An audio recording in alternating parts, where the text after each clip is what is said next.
Hello, history class. My name is Joel Jewin. I'm going to be your instructor this semester. And this is just a brief tutorial to sort of let you know how to access our Blackboard site, where to find everything, and how the first few weeks of the class are going to be going. So first and foremost, I want to welcome everyone to the class, and I hope you have a wonderful semester. And as you're going through the tutorial here, if you have any questions or you feel like I'm not explaining something in enough detail, please just go ahead and send me an email or give me a call and let me know.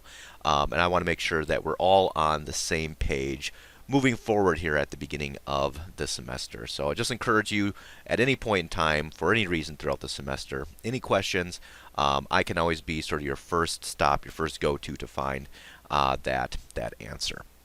All right, so I'm sure a number of you have already taken classes using Blackboard, so this might be familiar to a number of you, but certainly I want to make sure that you know where everything is going to be here for our class. So how to access our class. The easiest way is from just sort of Muskegon Community College main page to go up to the little tab up here that says My MCC. If you click on there, it should go ahead and allow you to enter in your username and password, and it'll then bring you into your home like this. You'll just probably say students rather than employees, but there should be a link that's standing out that says Blackboard. So if you just click on that, it should take you to an area that looks very similar to this. And you should have a list of courses right off the bat. You're probably going to have quite a few less than mine. But you can go ahead and look for our year and semester and course title and so forth. So for this example, the class I'm going to be demoing here is for World History winter semester of 2020, World History from 1500 to the present. So that would be the class then that you will select, and that will bring you right in here for our class. The first tab you'll see is the Announcements tab. There shouldn't be anything visible here. This is something that will be popping up later in the semester. But this will be pretty much the area where if I need to kind of get any information out to the class, I'll certainly be emailing you. But also I'll post something on the announcements too to make sure if there's some important amount of information that you will be able to receive that.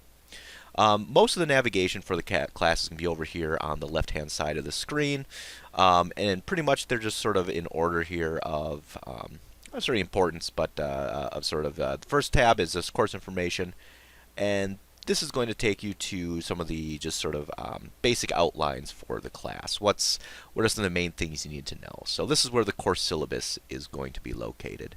And the syllabus is pretty much just going to be a detailed accounting of everything that's going to be happening in the class, what all the assignments are, what the expectations are, support if you need that at any point in time, what are some of the resources that are available to you to help with the class. All that is incorporated within the syllabus. One of the first assignments of the semester is going to be a syllabus quiz. So make sure that you are going to be reading over this carefully. Also, if you have any questions and you don't want to message me right away, you certainly can do that. But if you'd like to try to find the answer on your own, a lot of times the answer to a lot of questions are going to be right here in this syllabus. I also have the class schedule, which is a sort of a pared down quick look at week by week everything we're going to be doing in the class. So if you want to know what's coming up, what's going to be due, this is going to be a really great place to look for that. Finally, I have some faculty information here, just my basic name, email, phone number. Feel free to call me anytime you need. Just try to sort of limit calls between 10 o'clock and 8 o'clock p.m.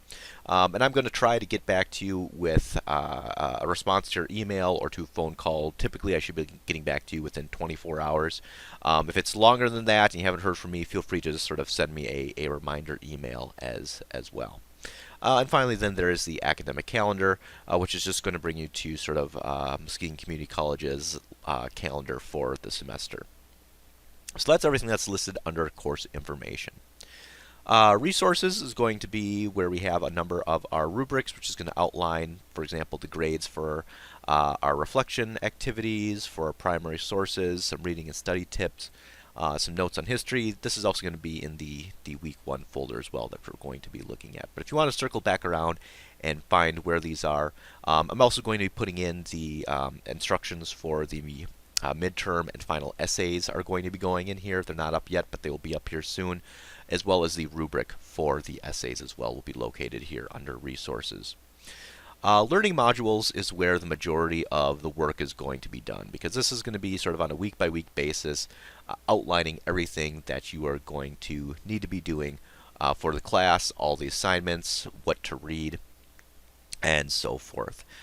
So just looking at this, we're just going to go through the first couple of weeks so you can kind of get a feel for how the class is going to be running, everything you're going to need to be doing, and so forth. So under week 1, introduction, the world as it was, you can look right here, welcome to History 151. If you look here, it'll tell you at the end exactly what dates this week covers. So for example, week 1 is going to cover the 13th of January to the 19th of January, which is going to be Sunday. Our classes are essentially going to be running Monday to Sunday, and all work is going to be due on Sunday evenings by 11:59 p.m. So that's why this final date here is always going to be the Sunday of that week, and you're going to have the entire week then to work on these various assignments listed below. So looking at the week 1 here, it'll tell you what to read. You're supposed to read our syllabus as well as the notes on history document, which is going to be located in here. View the videos that I have attached, and complete the following assignments: completing the syllabus quiz, the introduction assignment, and answering 3 reflection activities. So in order to do all this, all you need to do is click on the title of the folder, and that will bring you into the folder itself. So welcome to the week 1 introduction folder.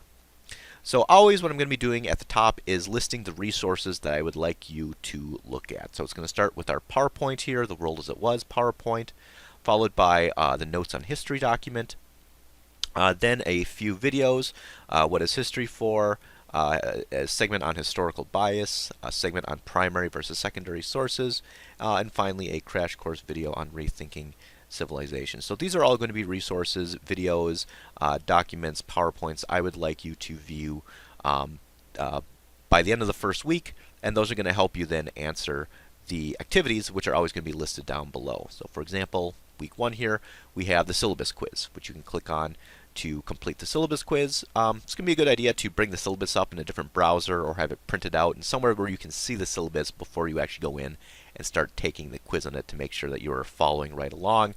And even the parts of the syllabus that aren't in the quiz, make sure you're fully reading through the syllabus and letting me know if you have any questions, because like I said, that's really going to outline exactly what is going to be occurring throughout the class.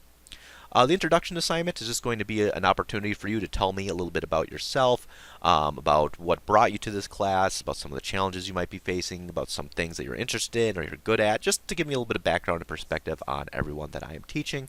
I give my own sort of introduction to myself in the week 1 PowerPoint here. So I'd love to learn a little bit more about all of you and sort of see where you are coming from and sort of what perspectives you're going to be bringing into our class this semester. And finally, we have our first reflection question, which set of reflection questions, which will be due by the end of Sunday. And that is essentially going to be choosing 3 out of the following 5 activities to complete. And this is going to be a good way to set you up for the semester, because essentially every week you're going to be completing one of these reflection activities, or one set of 3 reflection activities. So there's always going to be 5 listed, and you're always going to be choosing 3 that you would like to complete. You don't need to worry about the other 2. So those are going to be the activities that are going to be due by the end of the first week. Let's head back then to learning modules. And we'll go down to see what's coming up on week 2. Week 2 then is going to cover January 20th through that Sunday, the 26th. And once more, it tells you right out here, whoops, let's head back and look at that again. It's going to tell you right out here, read chapter 22, view the videos, complete assignments. And once more, if this is a future class, these might not be the exact same chapters, might not be the exact same assignments, but it's typically going to be the same, even if these are not the exact same activities that you are viewing in our class. They should be set up in roughly the same order. So for week 2, you see something very similar, where you have the PowerPoint question, or the PowerPoint listed up here. You have a couple of videos listed down below it. Then you're going to have the quiz on chapter 22. So after reading chapter 22 in the textbook, you will be ready to answer that quiz. Once more, you see our reflection activities listed down here. And for full details on how these are going to be graded, make sure you go into the reflection activities rubric right here. That'll pretty much show you what I am looking at, the various expectations, and so forth. And then to engage in the discussion questions, you're going to click on the discussion question link right here. And that's going to bring you to the location where you can find the document itself containing the primary source, the questions I would like you to answer, as well as the link to the rubric of exactly how you're going to be graded for answering your primary source documents, and then a link to the discussion board where you are then going to be posting your responses. So all you'd have to do is click on that, and then you can go ahead and either hit reply to this, or you can start your own thread in order to reply as well. Alright, so that brings us through the first couple weeks, and I'll go in a moment here in a little bit more detail about some of those main assignments, but pretty much every week you're going to be having the same set of assignments. There's going to be a chapter or two for you to read, there's going to be videos for you to view, and there's going to be activities for you to complete. There's going to be essentially a quiz, there's going to be the choosing 3 out of the 5 reflection questions, there's going to be answering your primary source discussion questions and posting your answers, and there's going to be responding to another student's post and engaging in a conversation. So you look down at week number 3, it's essentially going to be the exact same formula, but starting with chapter 23 for that week. So going through that should give you a pretty good idea on where everything is. If you want to go to another link to the discussion board, it's right over here under the learning modules. That will bring you in and allow you to view all of the upcoming discussions and the one that we are currently on, so you can always click on that to answer those questions as well. There is an extra credit tab. These are not open at this point in time, but I'll be updating those and giving you some extra credit opportunities throughout the semester, so go ahead and make sure you are checking that periodically as well. So real quick, I just want to give you a little bit more information on what I'm looking for the reflection questions. So we're going to go to the reflection questions rubric to take a look at that. So like I said, every week you're going to be essentially choosing 3 questions or 3 activities you would like to complete out of the listed 5. And out of those activities then, you're going to be getting 15 points. Essentially, I'm not going to be grading each individual activity itself. I'm going to be giving you a total grade for all 3. So what are some of the things that I am looking for when I'm looking at your reflection activities? First of all, that the reflection activities meet all the basic requirements. For example, all the activities need to be at least 150 words in length. They also have to fully and completely answer all portions of the question, because you might have a 2-part or a 3-part answer that requires different forms of information, and you need to essentially address all portions of the question in order to get this requirements key met here. Understanding, make sure that your activities or your answers essentially demonstrate an understanding of the historical information, people, concepts, and context that we're looking for.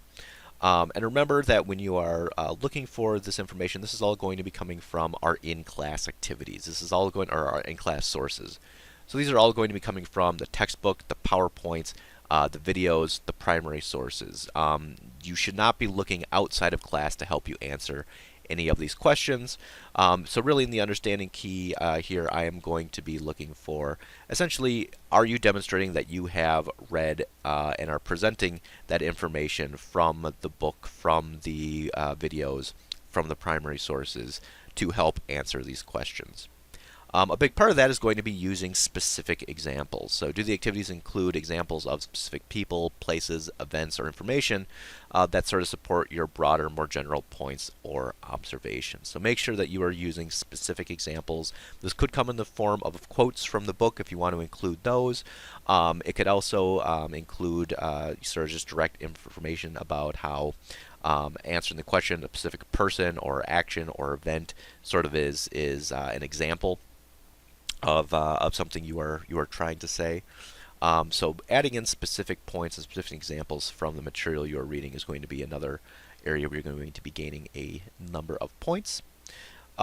Clarity is essentially making sure that the activities are going to be able for me to easily understand them. That there's not going to be writing or spelling or grammar that is getting in my way of understanding what you're trying to say. So I'm not going to be going through and correcting every comma or every grammar in every single instance, but if it's at the point where I'm having a really hard time trying to understand what you're even trying to say because of sentence structure or word choice or whatnot, that's when you might be marked down on clarity.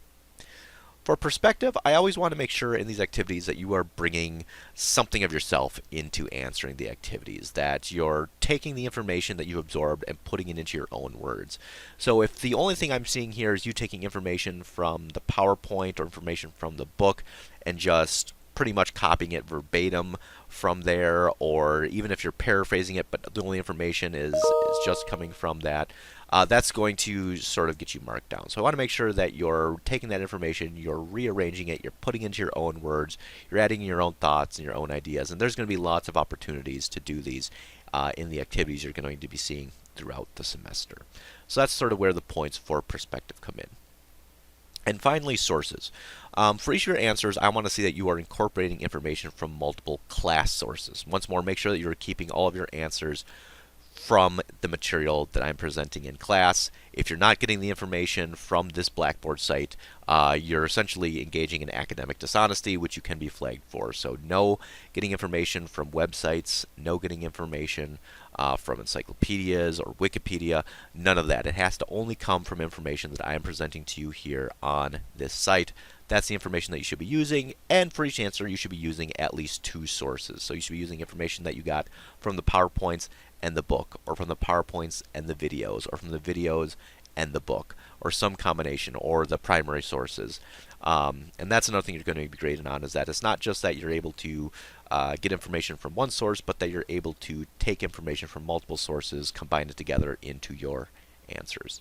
So that's essentially what I'm looking for on a weekly basis from the reflection activities. It's very similar for the primary sources. You're going to notice that a lot of these requirements are going to be very, very similar. For example, requirements. You're going to have the same requirements of word length. Word lengths are going to be a little bit shorter for the primary sources. But pretty much making sure that you're meeting the word length and that you're answering all parts of the question are also going to be important here for the primary sources. Once more, that your answer is demonstrating an understanding of historical information, people, concepts contained in the primary sources, and that you're using specific examples from the primary source itself, that you're sent there taking specific lines, specific phrases, specific information that is included in the primary source and explaining why that is answering the question. A really easy way to make sure that you're doing this is just by putting in direct quotes from the source. That's going to make it really easy for me to say, okay, you're using specific examples to help you answer the questions because you're having actual quotations from the source itself. Clarity, once more, as long as it's not impeding my ability to understand what you're trying to communicate, you'll be getting pretty much full sources on clarity. And historical context, making sure that the answers use information from other class materials such as textbook, videos, and the PowerPoints to discuss the primary source in historical context. So not only are you able to take the words and the meaning of the primary source itself to answer the questions, but that you're taking what you learned throughout the week and applying that when you're trying to answer these questions. So those are all the requirements for the primary sources.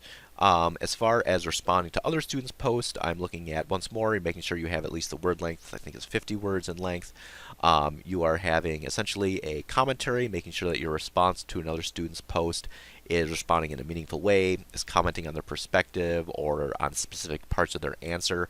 You're not just saying something generic like, hey, good job, great points. That's not going to tell them enough or have enough substance to it to get you points in the commentary category. Also, information. Making sure your response to another student is going to be using information from the primary source and from our class material when critiquing or discussing your fellow students' posts. So a really good way to do this is just to say, letting them know what they said was very interesting, maybe recapping that as part of your commentary answer, and then saying, this is the perspective that I had, this is the information from the document that informed my answer, and sort of sharing with them the perspective that you came with. This is what was similar, this is what was different, but as long as they're still using information from the document and commenting on their work, that's going to get you full points for your responses to discussion questions. All right. Well, I think that is it for now. If you have any other questions after going through the class, after going through the syllabus, make sure that you let me know. Like I said, that's the most important thing, making sure that you're always comfortable to contact me, because I'm always here to make sure that you are successful. And I want to make sure that you know what to expect going into the class, what to expect every week. I am not big on surprises. I don't want there to be any surprises for you. I want you to know very much sort of what everything is and where it is, and what you need to do every single week. So any questions on anything, please let me know. Thank you all very much for sticking with me for this tutorial, and I hope you all have a fantastic semester. All right, have a great one, and I'll hopefully be seeing you throughout the semester here online.